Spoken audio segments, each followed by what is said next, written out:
ఆ! నేను ఈ మధ్యన ఏంటంటే అసలు ఏం చేశానంటే ఇలా పైకి యూట్యూబ్ లో క్లిక్ చేస్తుంటే ఆ! నేనే దేవుడు అని సినిమా చేసినప్పటికి మీ ఫోటో కనబడింది. ఆ! అక్కడ యేసుప్రభు బొమ్మ కనబడింది. ఆ!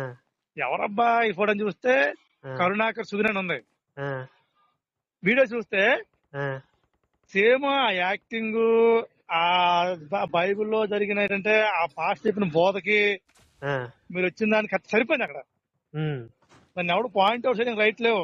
హ్మ్. హ్మ్. ఒకళ్ళు పాయింట్ అవుట్ చేస్తారంటే హ్మ్. ఎవడైతే యేసుప్రభు పేరు చెప్పుకుని డబ్బు సంపాదించుకుంటారో ఆడే పాయింట్ అవుట్ చేయగలరు మిమ్మల్ని. ఆ! ఇప్పుడు మన మీద కేసులు పెట్టడానికి ప్రయత్నించింది కూడా క్రైస్తవులు కాదు, పాస్టర్లే. కొంతమంది ప్రయత్నం చేశారు. వాళ్ళకి కూడా దొరకలేదు. పాయింట్స్ ఏం దొరకలేదు లీగల్‌గా.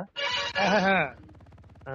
అది సార్ విషయం. కేసులు పెట్టినా నాకు తెలిసి వాళ్ళు ఈ హ్మ్. కేసు కూడా సుప్రీం కోర్టు కూడా చదివి మరికొద్ది రోజుల్లో హ్మ్. ప్రధానమంత్రి ఒక జీవో పాస్ చేస్తున్నాడు.